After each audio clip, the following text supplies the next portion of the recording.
Good morning. John Gilkison here. It's Sunday, September 6th, 2020.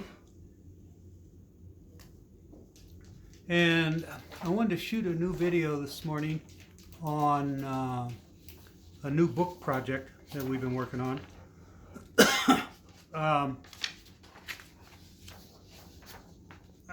was thinking I might not have it published for another couple years, but it turns out it's moving along a little more rapidly. I'm at about 190 pages right now. It seems to be picking up some steam. And this week I've been working on a table of contents and some organizational issues. And so I'm really pleased. So I wanted to talk to you about it. Right now it only has a tentative title, but that title is going to be Three Thanos World, which is taken from the one of the blogs.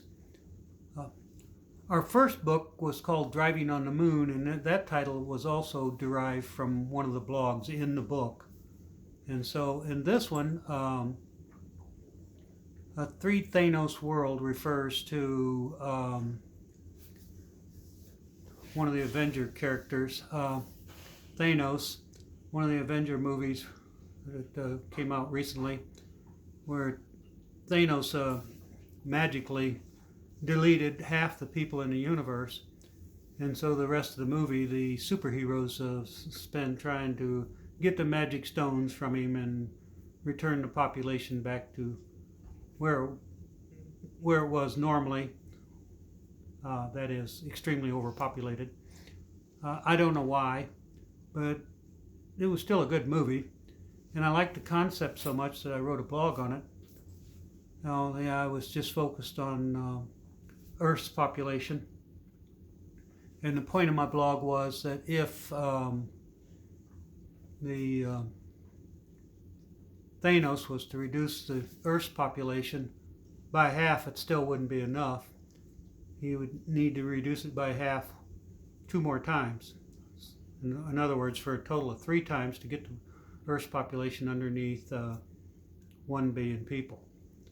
So that's how the blog came up with the title of Three Thanos World, and it's one of the blogs I like. So anyway, I've been working on the table of contents, so I thought I would go through some of the blogs with you just to give you a taste of what might be coming.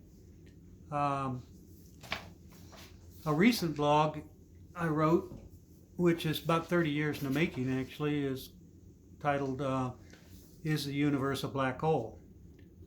And way back in the 1990s I asked myself this question, and I was just using the Schwarzschild, and that's the way I pronounce it. There's a different pronunciation, that's the way a German would pronounce it, which I don't want to attempt. But anyway, I was using the Schwarzschild radius formula for black holes, and I started, you just punch in, let's say the Earth, and you get an event horizon for a black hole with the mass of the Earth. It would be just a few millimeters in diameter. And for the Sun, it's X. It turns out you can't even make a black hole without about 3 solar masses, unless you had some other external force, other than gravity, obviously. But anyway, and then you just use solar masses for your black holes. And at that time, we thought there was 100 billion galaxies, and each galaxy was approximately 100 billion solar masses. So I ran that through the scientific calculator, and I came up with a black hole size that was fairly large, but it wasn't big enough to encompass the whole observable universe that we know about, which has a radius of 13.7 billion light years. So I kept at it until I come up with around 400 billion galaxies, with each one of them having 400 billion solar masses. So about a factor of 16 more did it.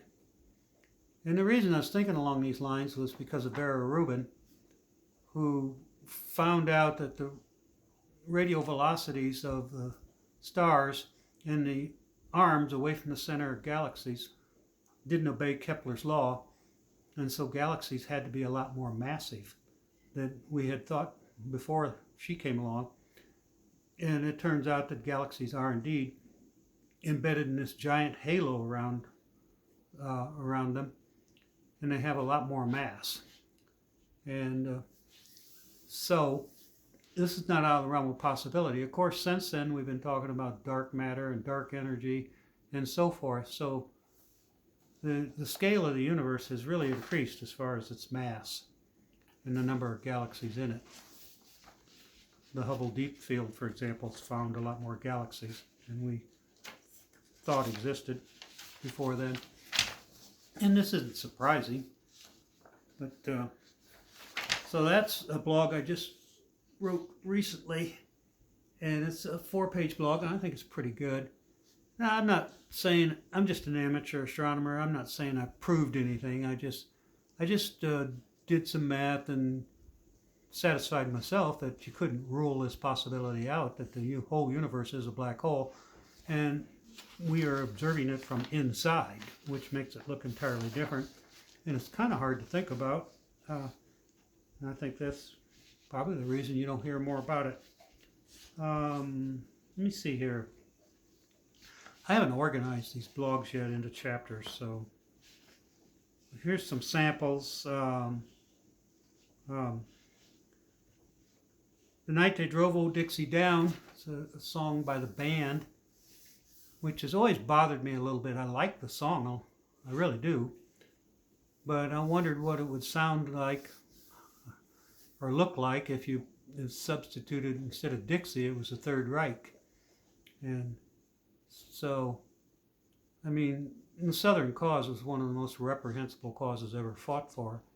And the song doesn't, I don't think it's set out to romanticize the Southern antebellum South, but it does by default. And so I just wanted to substitute the South, Germany, Nazi Germany for the South, and just show the irony of it.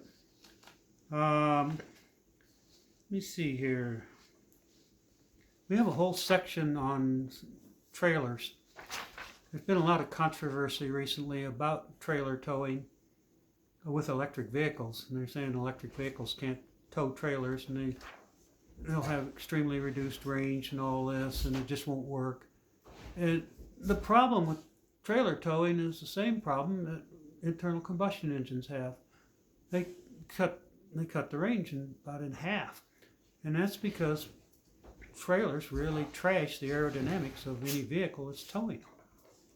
And there's a lot of details that are just completely overlooked, that if we're gotten right, you could really reduce the penalty that it takes to tow a trailer. Another idea I came up with, of course, is, the electric drive for the trailer itself with its own battery pack and regen braking. And I think all this is going to happen. So I've also got blogs on the cases for StrapOn Appliances. So you take a vehicle with a 0.32 drag coefficient and you add a boat tail. If you have a trailer hitch or however you want to attach it, if you can add a boat tail, you can reduce the drag of the vehicle, improve the range, and this is really good for electric vehicles. Here's one I really like, which is kind of dry. It's converting brake-specific fuel consumption of fuel per horsepower hour into watt-hours per horsepower hour. And I think it's a way we need to start thinking. Brake-specific fuel consumption, of course, normally refers to liquid fuels. So we need to start thinking about converting this into electric units. Let me see here. I have a blog on bicycle riding. A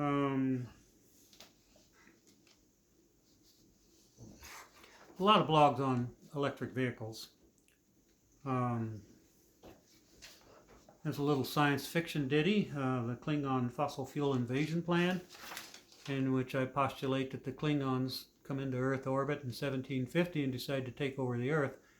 So they plant seeds so that humans invent the Industrial Revolution, which leads to fossil fuels, which overheats the planet and wipes out the human race. Of course, the Klingons are more adapted to a warmer, hotter planet. And so all this works out for them. It's a 300-year plan for the Klingons to take over the Earth by getting us to use fossil fuels. I just thought it was humorous. It's a way to show how ludicrous fossil fuels really are. Let me see here. One of the projects we got involved with I really like is a classic Model T Ford. I have an aerodynamic graph of it that's it's way off the charts. The original Model T Ford could only do about 37 miles per hour, and it would take a tremendous amount of horsepower to get it up over 60, and in which case the vehicle would be so unstable anyway you wouldn't want to do it. It would be unsafe. So that was a fun project. So the blogs I'm working on started on December 19th, 2017, and that's pretty much when EV World folded up shop. I used to write blogs for EV World. The editor was Bill Moore, and so I just started writing blogs on my own since then and posting them on Facebook basically. And I used to only publish about one blog every 6 weeks, every month maybe, and it took over 12 excuse me, let me get a drink here.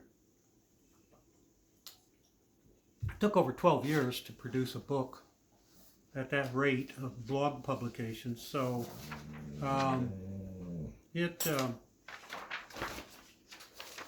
been trying to publish about 3 blogs a month. Anyway, my collaborator, excuse me, I dropped a paper here,